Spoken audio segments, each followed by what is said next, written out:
আমাদের চলার পথে ছোট বড় কত সুযোগই তো আসে। আমরা কি সব সুযোগ কাজে লাগাতে পারি, নাকি চিনে নিতে পারি? অজ্ঞতার কারণে আমরা কত সুযোগ যে হাতছাড়া করে ফেলি তার কোনো ঠিক নেই। তো বন্ধুরা, চলুন এই প্রসঙ্গে আমরা একটা ছোট্ট কাহিনী আজ শুনে নিই।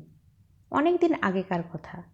একবার এক রাজা শিকার করতে যাবার জন্য মনস্থির করলেন। মন্ত্রীকে ডেকে বললেন, বহুদিন হলো শিকারে বেরোয়নি, আজ আমি শিকারে বেরোবো ঠিক করেছি, আমার যাওয়ার ব্যবস্থা করো। মন্ত্রী সব ব্যবস্থা করলেন। রাজামশাই অস্ত্র নিয়ে ঘোড়া ছুটিয়ে একাই শিকারে বেরিয়ে গেলেন। জঙ্গলে ঢোকার মুখে দেখলেন ঝোপের মধ্যে ছোট্ট একটি হরিণ শাবক লতা পাতা খাচ্ছে। রাজামশাই ওই হরিণ শাবকটিকে লক্ষ্য করে ঘোড়া ছুটালেন। হরিণ শাবকটি বুঝতে পেরে দৌড় লাগালো। রাজামশাইও তার পেছন পেছন ঘোড়া ছুটিয়ে যেতে লাগলেন।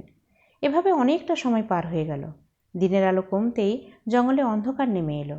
রাজামশাই হরিণ শাবকটিকে ধাওয়া করতে করতে দিকভ্রান্ত হয়ে পড়লেন।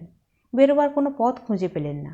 হঠাৎ তার কানে জলের আওয়াজ ভেসে আসে। সেই আওয়াজ ধরে তিনি এগোতে লাগলেন। তারপর তিনি একটি ছোট নদীর কাছে এসে পৌঁছলেন এবং দেখলেন নদীর তীরে একটি ছোট কুটির রয়েছে। তিনি ওই কুটিরের সামনে গিয়ে বললেন, কে আছেন এই কুটিরে? আমাকে একটু আশ্রয় দিন, আমি পথভ্রষ্ট হয়েছি। কুটিরের দরজা খুলে একজন জীর্ণশীর্ণ ব্যক্তি বেরিয়ে এলো এবং রাজামশাইকে সানন্দে কুটিরের ভিতর নিয়ে গেল এবং যথাসম্ভব রাজামশাইয়ের সেবা করল। রাজামশাই তার আতিথেয়তায় ভীষণ প্রসন্ন হলেন। তিনি তার পরিচয় জানতে চাইলে সে বলল, আমি এখানে একাই থাকি, এই জঙ্গলের কাঠ কেটে পুড়িয়ে কয়লা বানাই আর বাজারে বিক্রি করে দিন গুজরান করি।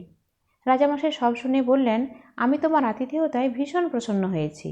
তোমাকে আমি আমার চন্দনের বাগান উপহার দিলাম, যেটি তুমি এই জঙ্গলের প্রবেশদ্বারেই পেয়ে যাবে। এই জঙ্গল আমারই রাজ্যের অন্তর্ভুক্ত, তাই তুমি নিশ্চিন্তে এই চন্দনের কাঠ ব্যবহার করতে পারো। আজ থেকে এই চন্দন বাগানের মালিক হলে তুমি। ব্যক্তিটি খুবই খুশি হলো। সকাল হতে রাজামশাই তার কাছে বিদায় নিয়ে রাজমহলে ফিরলেন। ওই ব্যক্তিটি জঙ্গলের প্রবেশদ্বারে এসে দেখল সত্যিই সেখানে অনেক বড় বড় চন্দন গাছ রয়েছে, কিন্তু চন্দন কাঠ সম্বন্ধে তার কোনো ধারণাই ছিল না, বা তার কত দাম হতে পারে সে সম্বন্ধেও সে কিছুই জানত না।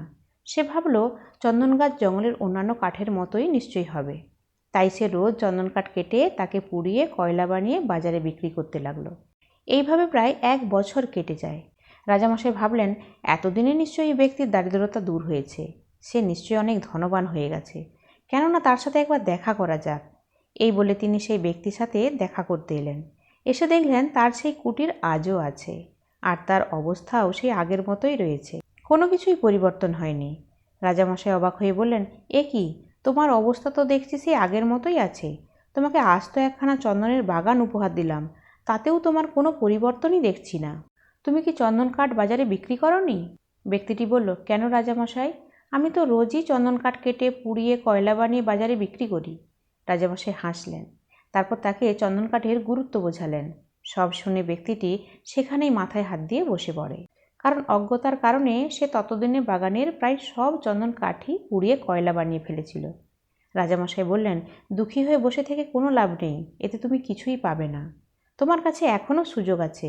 বাগানে যে 2-1টি গাছ এখনও বেঁচে আছে, তাকেই তুমি কাজে লাগাও, তার সঠিক ব্যবহার করো আর এক সুখী জীবনযাপন করো।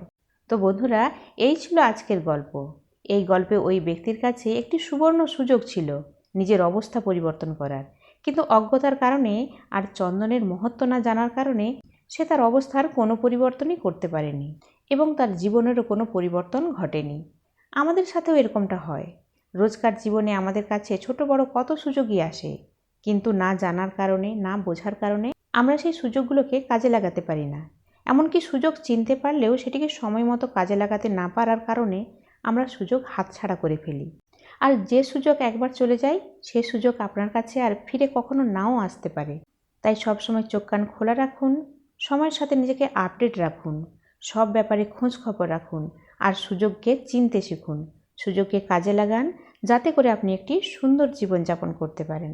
তো বন্ধুরা, গল্পটা কেমন লাগলো অবশ্যই কমেন্ট করে জানাবেন, লাইক করবেন, শেয়ার করবেন, আর এই ধরনের মোটিভেশনাল গল্প সবার আগে পাওয়ার জন্য আমার চ্যানেলটাকে অবশ্যই সাবস্ক্রাইব করবেন। সবাই খুব ভালো থাকবেন। ধন্যবাদ।